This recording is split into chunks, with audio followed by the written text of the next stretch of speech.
And that's the same for hundreds of thousands of children, year on year. The system doesn't work for them. And actually, they don't have the chance to go as far as their talent or ability would actually allow them to go. They don't get the chance to fulfill their potential. And we have to fight for those children. We have to fight for those young people. We have to show that we're on their side and we're a government that is fighting for them, that we're their government in many respects. Now, good things have happened in schools in terms of standards. The last Labour government put in place the framework for that, and that's been built on, and we need to acknowledge that. But it still doesn't work in the way that it should. I want to go back to my family again because, as I say, I was fortunate. I was being fast-tracked through the system to get to that university place. It was the most incredible experience to go from a village on the Surrey-Kent border to the city of Leeds to go to university and to set me up for a legal career. A really fortunate chance for me to fulfil potential. But for my brother, as I say, had difficulties learning. The system did not work for him. He got put to one side. He got forgotten. He didn't get the support that he needed. And he had to fight every single day just to count, to be seen, to be taken into account. And one of the things that's etched on my mind is something my dad said to me over and over again when I was growing up. Because as I was going through the system, he said to me, "You're not doing any better than Nick, your brother. Nick is doing just as well as you." Because he wanted to instill in me that everybody should have the same chance, that everybody should be gauged by their own ability and have the ability to have that push through. And we need to do that now. Now, it's got better. I don't doubt that from when I was growing up. But is it really true? Do we put equal worth into children and young people who don't want to go to university? Do we really, really value apprenticeships in the way we should? I think apprenticeships are brilliant, by the way. I really champion them. I think it's fantastic to leave school and go into an apprenticeship, which is just as skilled, uses just as much brain power, allows children to really show what they can do. But do we really value it? When we talk about what our children are doing, do we really value and talk up apprenticeships in the same way? Because I don't think we do. I don't think that we do. We still have this tilt in the system that suggests university is one thing and apprenticeship is the other. That's not true. It's not right. I don't believe in that. And we need to level this up. We don't believe enough in work, the power of work, what people can do at work. We don't talk this up enough. And so we need to change the system. We need to fight the system. We can't be complacent about this and simply say, well, it's all right, we shrug our shoulders. We've got to fight, fight, fight for the children and young people who need our assistance to make sure they can go as far as their potential and their talent and their ability would take them. So we're fighting for them. And we're about to do a white paper, which is where governments get to set out their proposals about how we make education more inclusive so that every child gets that chance, whatever their background and whatever their ability, they get that chance to go as far as they can on their own abilities and their own talents. So that's what we're pushing forward. And I want to talk about another aspect of challenge for children and young people, and that's social media. Now, confession, I have two teenage children. My boy is 17 and my girl is 15. So I see this in the way many, many parents do, with a real sense of concern about the time that's spent on social media, the content that's available on social media, the addictive nature of a lot of what's happening on social media, the way it draws children in and takes away other aspects of their growing up because it's all online, it's all on their phones or their screens in front of them. I don't think there's a parent in the country who isn't worried about this, by the way. I really don't. Everybody's worried. And they feel, how am I supposed to police this on my own as a parent? And it's very, very difficult. And we as a government need to be up there alongside parents, providing leadership and support for them when it comes to social media. And we will. Now, we've already announced that we're going to do a consultation on banning social media for under-16s. And that will start very soon. But I'm really clear the status quo, things as they are now, is not good enough. Nobody can make the argument that things can be left as they are. They can't, they're not protective of children, and we intend to act. But what we're doing now is taking the powers available to make sure at the end of that consultation we can move really fast. Because what can happen with governments, you saw it with the last government, we had an Online Safety Act, which is good because it restricts what's available online. The trouble is it took 8 years from the original idea to get to an outcome. We can't have 8 years when it comes to social media and whether we ban it or massive restrictions in place. So we've taken the powers now, we're taking the powers to make sure we can act within months, not years. We also need to act very quickly, not just on the age concern, but on the devices and applications that mean the sort of auto-scrolling, the constant gluing to the machine, that you can never stop scrolling and it just encourages you, or that one thing follows from another. We have to break that habit to stop the addictive nature. We also need to do with AI bots. This is something relatively new, and we saw with Grok. Did you see the thing with Grok just the other week? An AI bot that allowed you to instruct it to undress people. And it did. It was disgusting. Absolutely disgusting. And we went into battle on that because I thought this is not good enough. We went into battle, we made the necessary steps, we threatened action, and we won that battle in relation to Grok, but we've got to do it with all AI bots, and we will do it. And we can do that by amending some of the legislation that we've already got in place. So that is where we're going with this. That is what we need to do. The status quo is not good enough. We need to protect our children, and this government is making protecting our children a #1 priority. So whatever is necessary in relation to social media, we will take those steps because it's been talked about for a long time. As I say, there's not a single parent in the country who isn't really worried about this, and many more besides. But we can't just wait and take years and years and years. We need to act very quickly, and that's what we're intending to do. So I wanted to share that with you. We're going to now take some questions from some of you. Then I'm going to take some questions from the media, and then we're going to have a cup of tea, which will be very nice. So anybody got a question? Just, yes, madam. Hello, my name's Ali. I'm with the NSPCC and the Voice of Online Youth.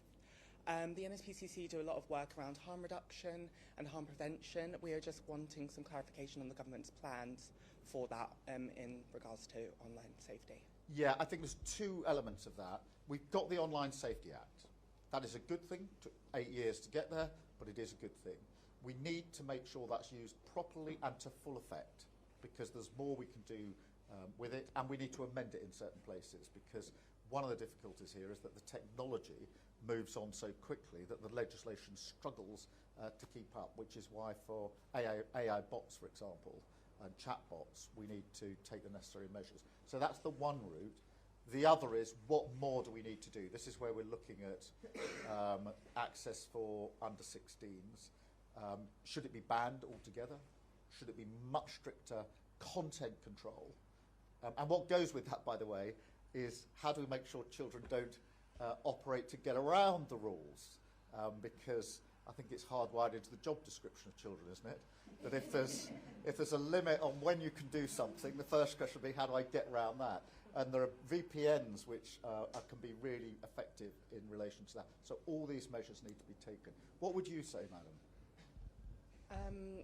I think the policy ideas around preserving a child's social media after their death, to see in relation to how social media access for them may have affected that, sounds really strong, and that's great for harm prevention after the fact.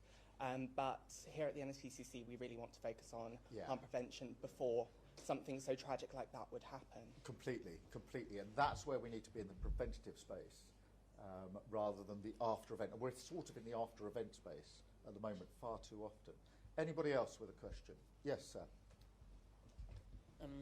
Hi, my name is Sarib, and my question is, as someone who uses social media responsibly, how would this affect us?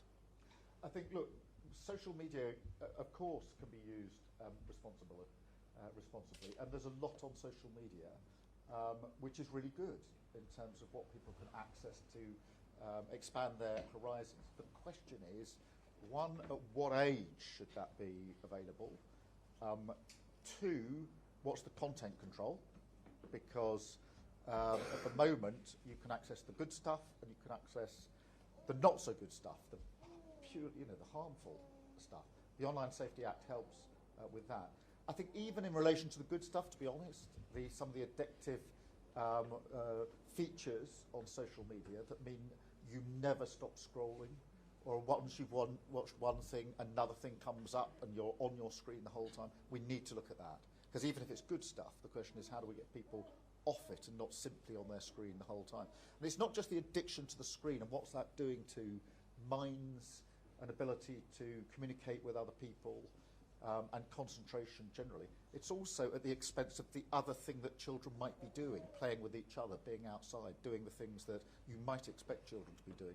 So nobody is saying there's no good in social media at all. Absolutely not. We use it as a government.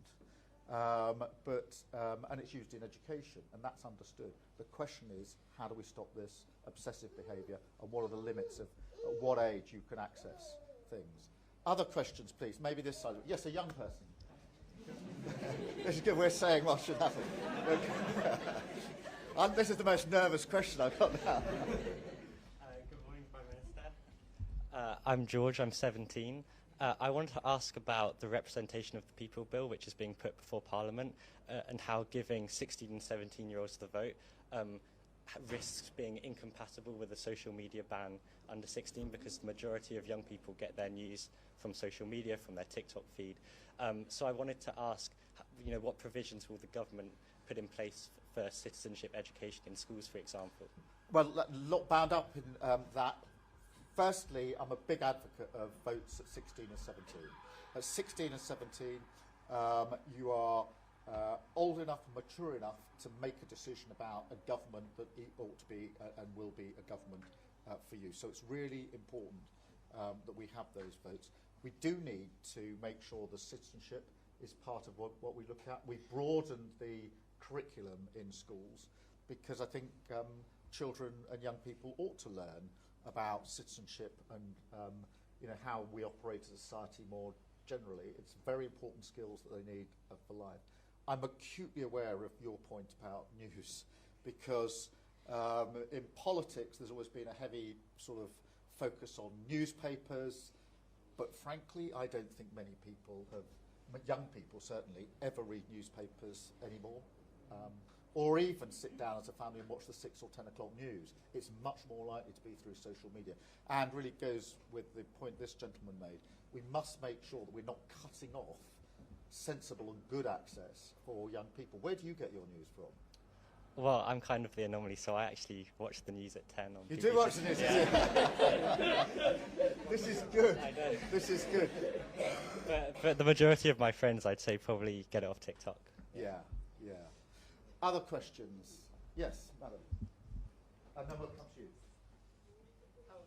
My name's Jasmine. I was just wondering, a lot of the reasons potentially that young people sit at home scrolling is they don't have access to good youth services, sports and arts clubs. So what are you doing around that to make sure that young people have an alternative to sitting at home scrolling? This is so important because over the last, 15, 16 years, the policy of the last government was to cut. And they cut youth services and youth support massively to the point where in some places it's almost non-existent, apart from where people are doing it on a voluntary basis. We need to turn that back around. And we've just published our youth strategy, which absolutely makes it clear that those services, that support needs to be there in every single place. And it may be sport, it may be clubs, it may be the ability to play music and do things together in a way that isn't available at the moment. Hugely important. So we need to put that back in. The youth strategy was fantastically done because Lisa Nandy, the Secretary of State, did it. And she got a group of young people that she formed into a council to devise the youth strategy, because she was really conscious that the last thing any young person needs is a politician much older than them deciding what they want. And so we brought them in. So the strategy actually has the fingerprints of young people. And they were the ones that said they want more services, they want more clubs, they want more that they can access. So they've actually got other things to do with their lives rather than get stuck looking only at social media. And that is really important in all backgrounds. Thank you. I've got a young person here. Yeah, hi, my name's Cosma. I'm from FlipGen. And I was wondering how the government's going to make sure that youth voice is properly included in the consultation, so that, as you said, any decisions made really meet young people where they are and address the harms they face. Yeah, we must have young people involved in the consultation, just as we had them involved in the youth strategy, because you will have strong views, and it's your future that we are talking about, and therefore this will be fully accessible. It will be a 3-month consultation.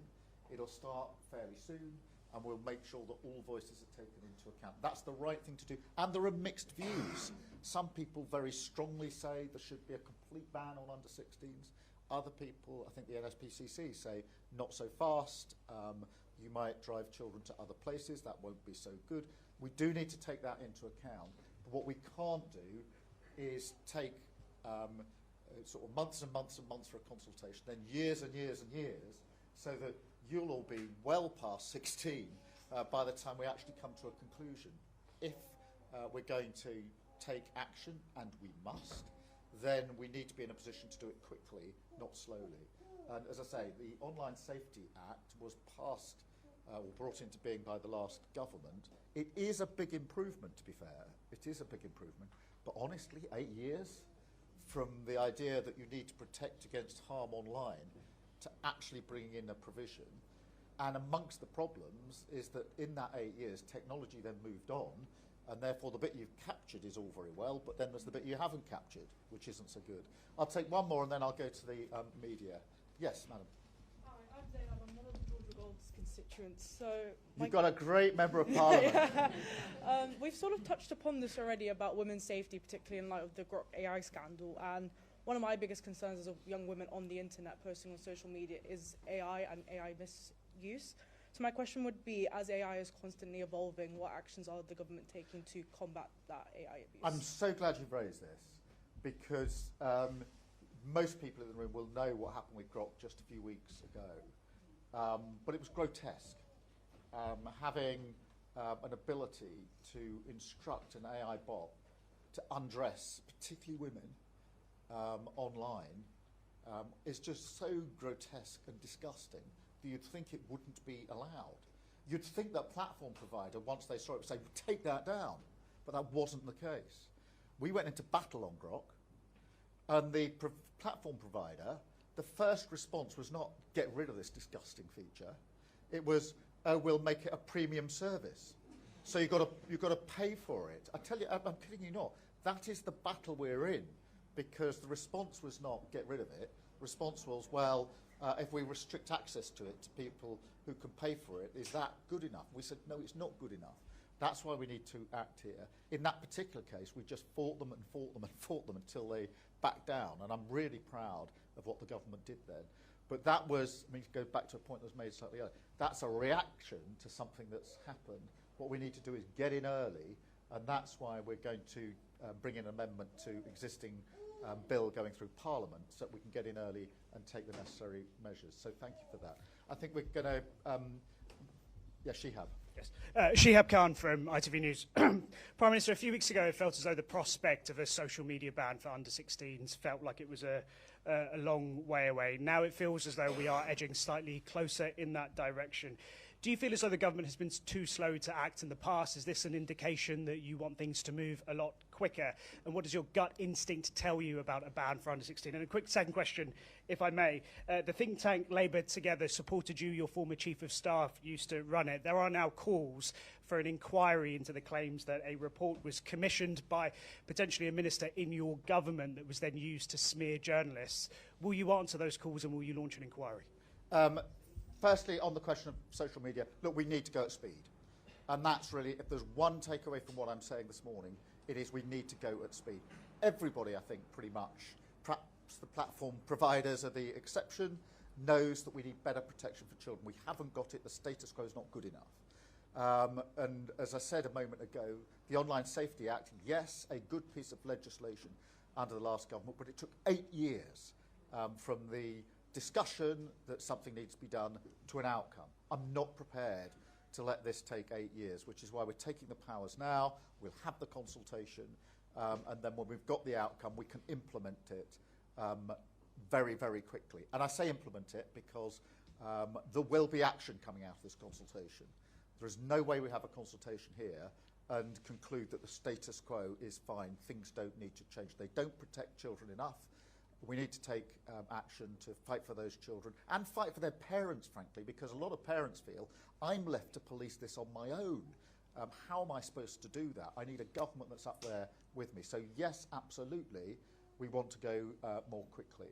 In relation to the consultation, look, I'm open-minded about it. I can see the argument for a ban. I can see the argument that a much more restrictive content-based approach, which doesn't necessarily cut out news and useful information.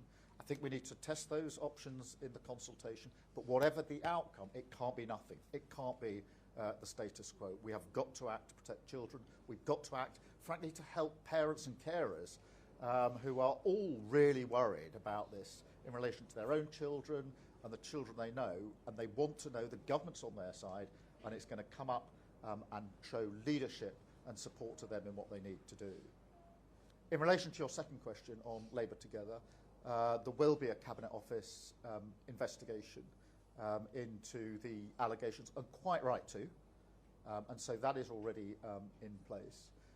I didn't know anything about this investigation, and it absolutely needs to be looked into, so the Cabinet Office will be establishing the facts. Thank you, and I think I'm taking a second one from Chris. Thanks. Chris McKeon, PA. To talk about keeping people safe more widely, the Chief of the Defence Staff and his German counterpart have been in the newspapers talking about the moral case for rearmament.